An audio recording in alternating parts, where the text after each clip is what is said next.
think the lasting legacy is that they played at a time when baseball was different, and they succeeded at a time when baseball was different. We don't need to talk much about that, but it was fundamentally, basically, inherently different then. Just as competitive, but without the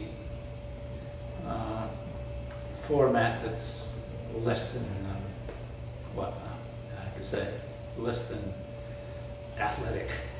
Uncle John and Uncle Bob, of course, played in different times, and I feel pretty certain that they were well aware that they were playing in very special times. Uncle John, of course, went into the major leagues just a very, very few short years after it, like the American League began right after the beginning of the 1900s, and so he was, on the ground floor, so to speak, of Major League Baseball. Uncle John,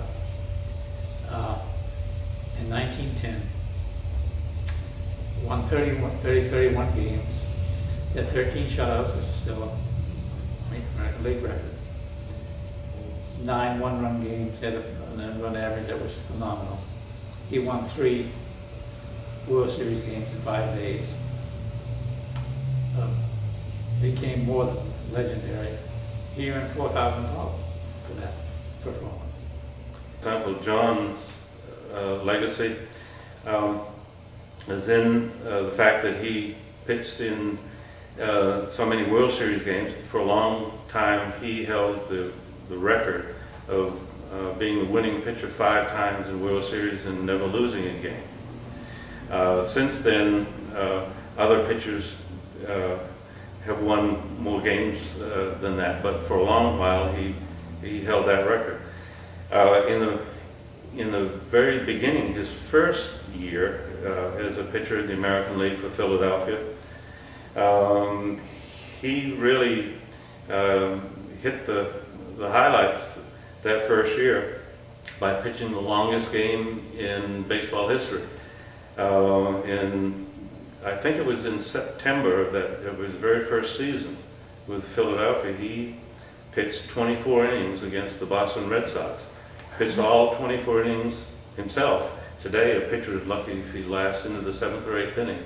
But Uncle John pitched 24 innings and beat the Red Sox. Even as extraordinary as that feat was, the opposing pitcher that day for Boston also pitched all 24 innings and was the losing pitcher. So in the longest game in baseball history up to that time, both pitchers pitched the whole game, both pitched 24 innings.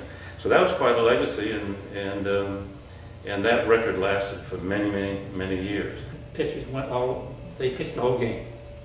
When you put a pitcher in 1910, he owned that game.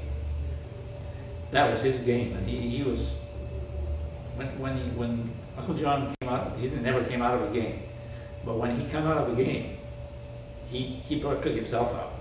Manager to take him out. 1910 and 1911, in which he was it in Major League Baseball.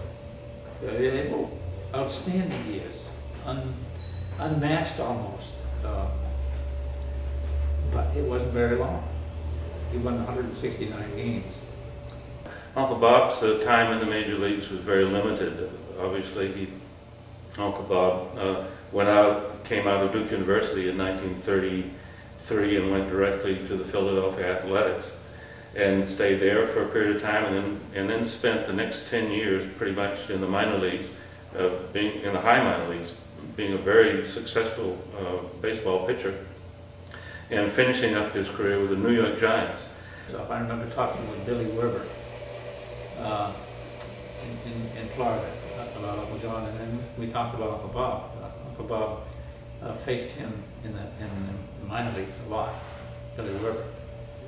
And when I got up to leave, he said, "By the way, remember me to your Uncle Bob. He was a tough one. He was a bulldog. To a baseball player, that means he hung on. He wouldn't give in. For a pitcher, you don't give in. You stay on the corner. They say you stay on the corners. You keep the ball away from the center of the plate. But you still hang. You don't walk. You hang in there and try to get them out." And he said that he was tough and a bulldog. And Uncle Bob was a highly successful upper minor league player. He played in just below the majors, and he made it to the majors, of course, 2 times for the Giants and the A's. But his heritage and his history were in the high minor leagues. And then many people would say that the Newark Ball Club, the Jersey City Ball Club, could beat the lowest major league team anytime. They beat them 2 out of 3 because they were related to the New York Giants or the New York Yankees. And they had wonderful players. They just happened to be in the minor leagues. So Uncle Bob, you can say that he played in the minor leagues a great deal, but he played in the minor leagues that were pretty major. And he made that clear in the interview that he made. He was a college graduate, and he was a train rider, not a bus rider. You might not understand that. There's a big difference between a train rider and a bus rider. Bus rider of the lower leagues that go by bus around. If you rode the train, you were in the high minors. So Uncle Bob is a solid part of the uniqueness. He deserves to be thought of in the same terms as Uncle John because they both made it. And the differences otherwise are irrelevant. They're both unique.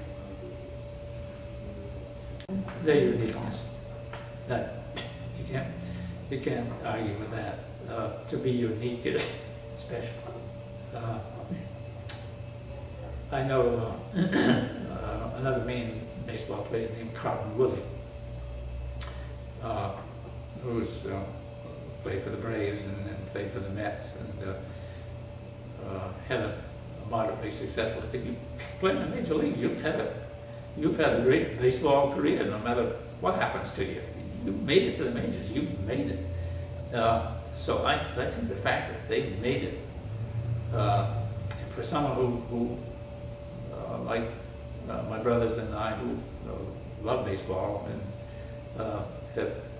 it's in part of our being, can't help but make you proud of some family members that made it.